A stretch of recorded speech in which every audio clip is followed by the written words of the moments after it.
जय हिंद साथियों, मैं आदेश आपका राही आदि क्लासेस में स्वागत करता हूं। उम्मीद है आप सभी को मेरे द्वारा कराई जा रही सभी क्लासेस पसंद आ रही होंगी। बस आप लोग अधिक से अधिक मेरा सहयोग कीजिए ताकि मुझे भी थोड़ा सा उत्साह मिले, अच्छा लगे कि हाँ, आप सभी मेरा सहयोग कर रहे हैं। बहुत ही जल्द अब आपको हिंदी फिर से शुरू की जाएगी, जो कि जैसे बिहार शिक्षक भर्ती है वहाँ पर भी लगभग 75 क्वेश्चन या 50 क्वेश्चन हिंदी आएंगे।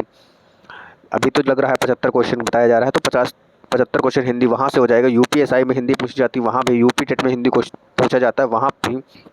और यूपी पुलिस जो कि 52,000 कुछ भर्तियाँ आने वाली हैं, वहाँ भी जो जितना क्वेश्चन पूछा जाता है हिंदी सभी चीज़ के लिए फिर से शुरू की जाएगी।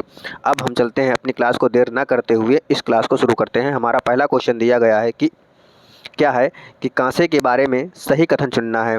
ऑप्शन ए है, कांसा लोहे चांदी तथा स्वर्ण की भांति एक तत्व है।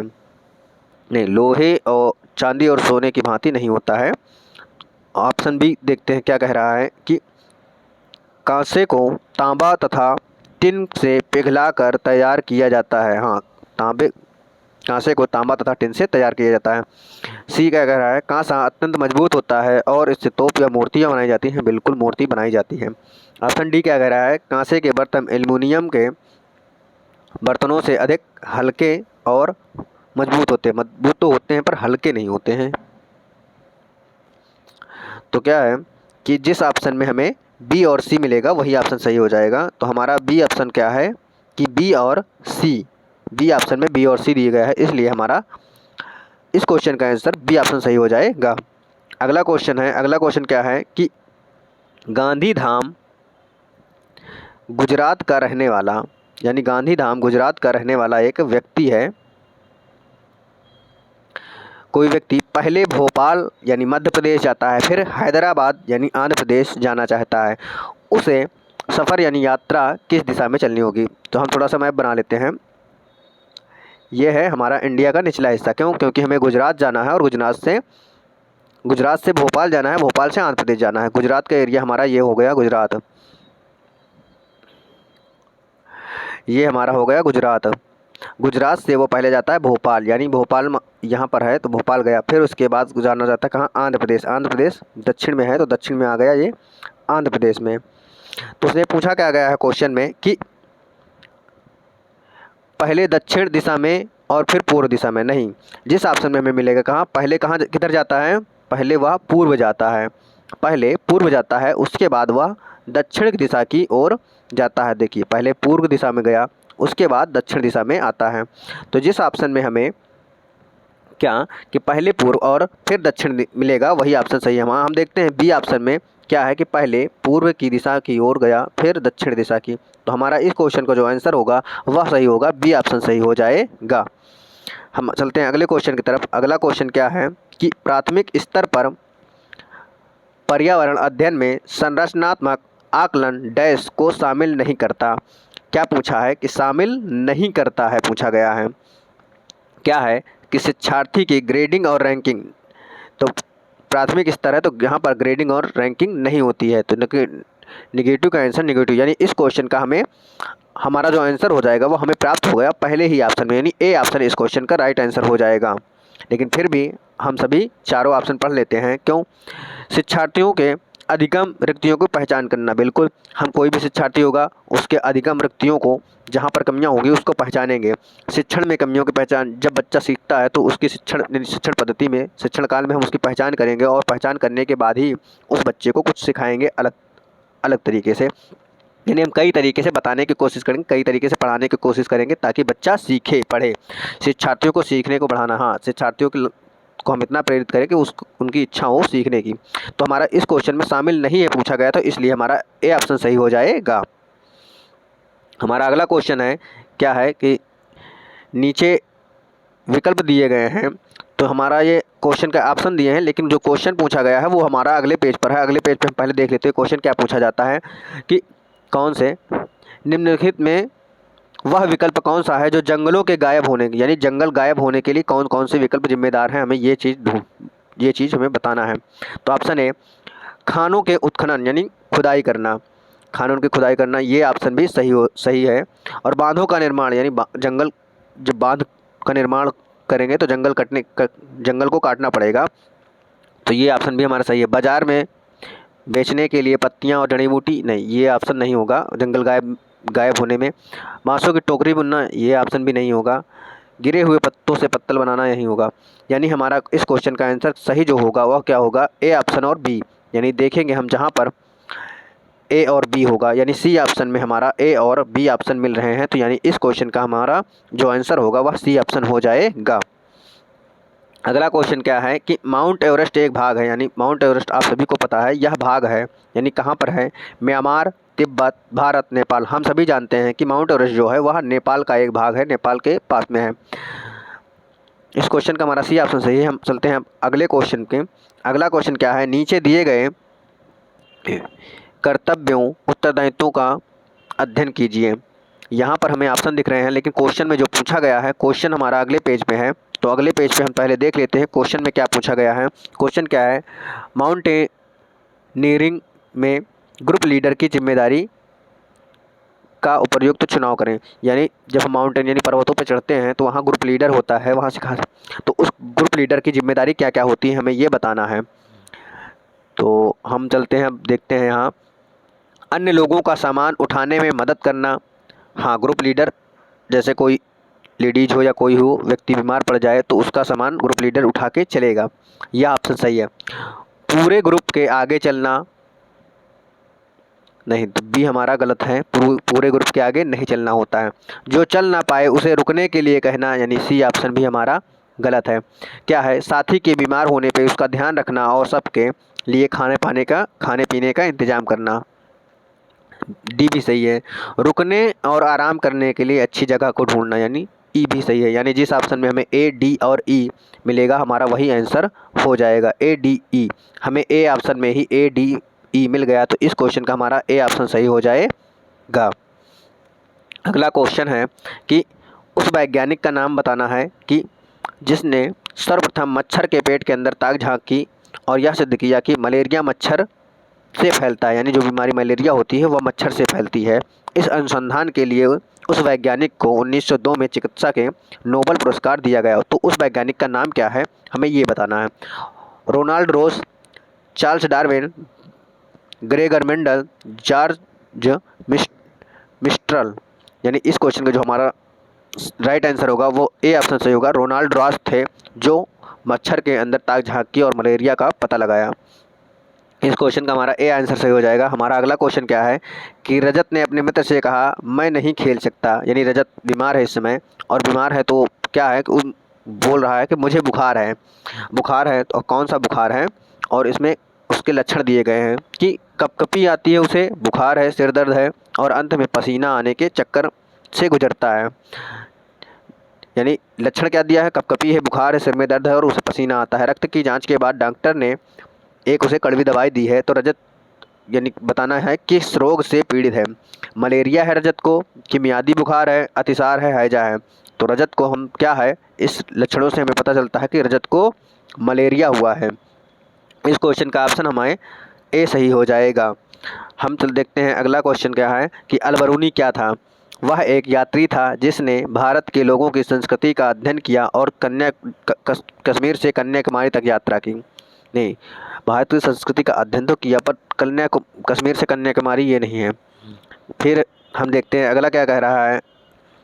वह एक कुतुबशाही सुल्तान था, उसने हमारे देश में 40 वर्षों तक अध्ययन किया। नहीं, वो सुल्तान नहीं था। वह अफ़गानिस्तान का एक व्यापारी था। नहीं, अफ़गानिस्तान से नहीं था।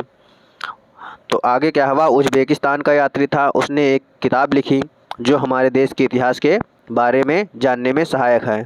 इस क्वेश्चन का हमारा जो राइट आंसर हो जाएगा वह होगा ऑप्शन डी। तो जो अलबरूनी था वह कहाँ से था, उज़्बेकिस्तान से था। और इसके द्वारा जो किताब लिखी थी वह था तारीख़-ए-हिंद नामक अलबरूनी के द्वारा लिखी गई पुस्तक है। अगला क्वेश्चन क्या है कि रात में जागने वाले जानवर हर चीज़ को, रात में जो जानवर जगते हैं उनको हर चीज़ क्या दिखाई देती, केवल लाल रंग में दिखाई दे सकते हैं, हरे रंग में देखते हैं। सी ऑप्शन क्या है, केवल काली और सफ़ेद में देखते हैं। डी ऑप्शन है, केवल हरे रंग में देखते हैं। नहीं, जो जो भी जानवर रात को देख पाते हैं उन्हें कोई भी वस्तु काली रंग और सफ़ेद रंग ही दिखाई देती है। तो इस क्वेश्चन का आंसर हमारा जो होगा वह सी ऑप्शन राइट हो जाएगा। अगला क्वेश्चन है कि हाथियों के झुंड के बारे में सही कथन क्या है, वह हमें चुनना है। हाथी के झुंड में केवल हथनियाँ और 14-15 वर्ष के बच्चे ही रहते हैं। नहीं, ऐसा नहीं कि केवल हथनियाँ रहते हैं और 14-15 वर्ष के बच्चे रहते हैं। ये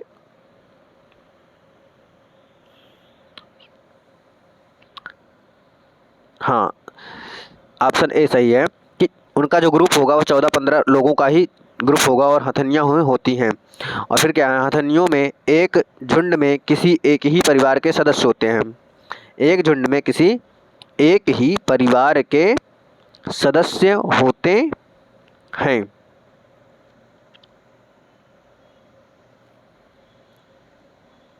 नहीं, एक ही परिवार के सदस्य हो ऐसा कोई ज़रूरी नहीं है।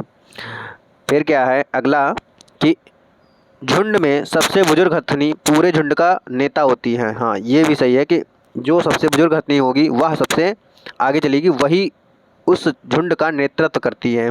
डी ऑप्शन क्या है, एक झुंड में हथनियाँ और बच्चों की संख्या कितनी भी हो सकती है। नहीं, झुंड में 14 से 15 ही जो भी झुंड होते हैं उतना ही होता है, अधिक नहीं होता है कि चाहे जितने हो जाएं, बस 8, 10 या 14, 15 बस इतने का ही झुंड होता है उनका। तो यानी जो हमारा राइट आंसर होगा वह ए और सी हो जाएगा। यानी सी ऑप्शन सही है इस क्वेश्चन का आंसर, क्योंकि ए और सी ऑप्शन में ही दिया गया है। अगला क्वेश्चन क्या कह रहा है कि पंखुड़ियों के अंदर फूल के बीज में कुछ पतली पाउडर जैसी रचनाएं दिखाई देती हैं, जिन्हें क्या कहते हैं, वर्तिकाग्र, परागकोश, पराग मूलांकुर। तो क्या कहते हैं उन्हें, पराग कहते हैं। क्या, पराग कहते हैं। तो हमारा इस क्वेश्चन का राइट आंसर सी हो जाएगा। अगला क्वेश्चन है कि यदि आप रेलगाड़ी के द्वारा अहमदाबाद यानी गुजरात जाएं तो आपको रेलवे स्टेशन पर अधिकतर बेचने वाले खाने की कौन सी चीज़ें बेचते हुए मिलेंगी। यानी जब हम गुजरात जाएंगे, यानी पूछ क्या रहा है कि गुजरात का भोजन क्या है। तो गुजरात का भोजन क्या है, पूरी साग तथा ठंडा दूध, ढोकला चटनी नींबू वाले चावल और छोले भटूरे तथा लस्सी, इडली चटनी तथा वड़ा चटनी। तो यहाँ पर जो गुजरात के बारे में दिया गया है वह हमारा बी ऑप्शन सही होगा, क्योंकि ढोकला चटनी और नींबू वाले चावल गुजरात में फेमस हैं। ढोकला चटनी गुजरात का फेमस है, तो इसलिए बी ऑप्शन सही हो जाएगा। अगला क्वेश्चन है, पक्षी अपनी गर्दन बहुत अधिक हिलाते हैं, इसका कारण है कि क्या कारण है कि उनके कान पंखों से ढके होते हैं, उड़ सकते हैं, पक्षियों की आंखों की पुतलियाँ घूम नहीं सकती, पक्षियों की आंखें छोटी होती हैं। तो इस क्वेश्चन का जो सही आंसर होगा क्या होता है कि पक्षियों की आंखें की पुतली जो होती है वह घूम नहीं सकती है, तो इसीलिए पक्षियों अपनी गर्दन को अधिक आगे पीछे इधर उधर घुमाते रहते हैं, क्योंकि उन्हें देखना होता है। अगर जब पुतली घूम ही नहीं सकती है तो देखेंगे कैसे, आगे पीछे करके ही देखते हैं, इसीलिए घुमाते रहते हैं। तो इस क्वेश्चन का राइट आंसर जो होगा वह हमारा सी ऑप्शन हो जाएगा। अगला क्वेश्चन है कि निदान के पश्चात कोई डॉक्टर रोगी से यह कहता है कि उसके खून में हीमोग्लोबिन की कमी है, तो उस रोगी को आयरन की कमी को पूरा करने के लिए क्या क्या खाना चाहिए। तो उसे आंवला, हरे पत्तेदार सब्जी और गुड़।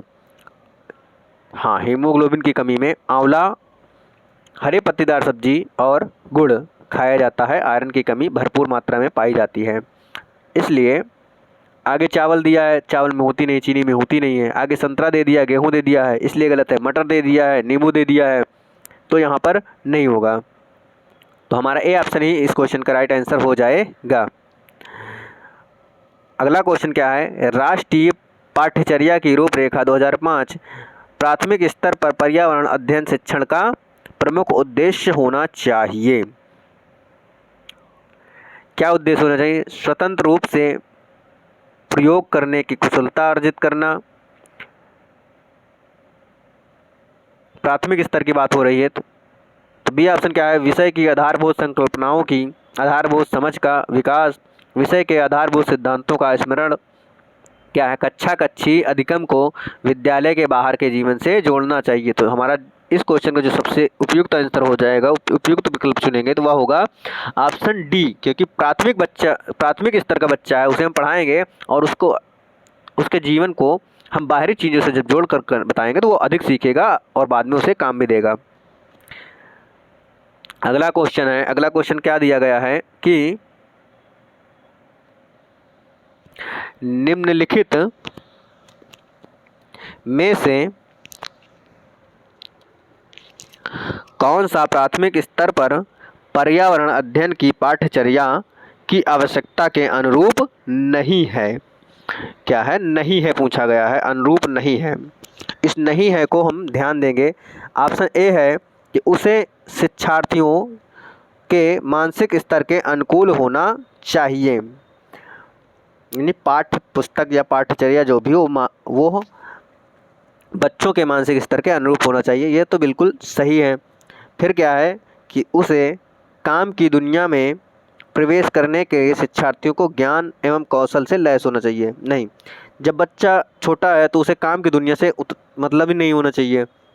फिर क्या है? सी ऑप्शन कि उसे शिक्षार्थियों में पर्यावरण के सरोकार उत्पन्न करना चाहिए, ये ऑप्शन भी सही है। और डी है, उसे शिक्षार्थियों को उन पद्धतियों और क्रियाकलापों को अर्जित करने में शामिल रखना चाहिए जो नए ज्ञान को उत्पन्न कर सके। तो यहाँ पर क्या पूछा था? नहीं है, तो नहीं है पूछा है तो हमारा बी ऑप्शन सही हो जाएगा इस क्वेश्चन का आंसर। आज की क्लास को हम यहीं तक रखते हैं। बस आप अधिक से अधिक शेयर कीजिए और मुझसे जितना अधिक हो सकता है मैं उतना अच्छा प्रयास करूँगा आप सभी को कंटेंट देने का, और अपनी कोशिश करूँगा 100% कि मैं अच्छा से अच्छा कर सकूँ। बस उम्मीद यही है कि आप सभी मेरा अधिक से अधिक सहयोग कीजिए। आज की क्लास को हम यहीं पे समाप्त करते हैं। धन्यवाद।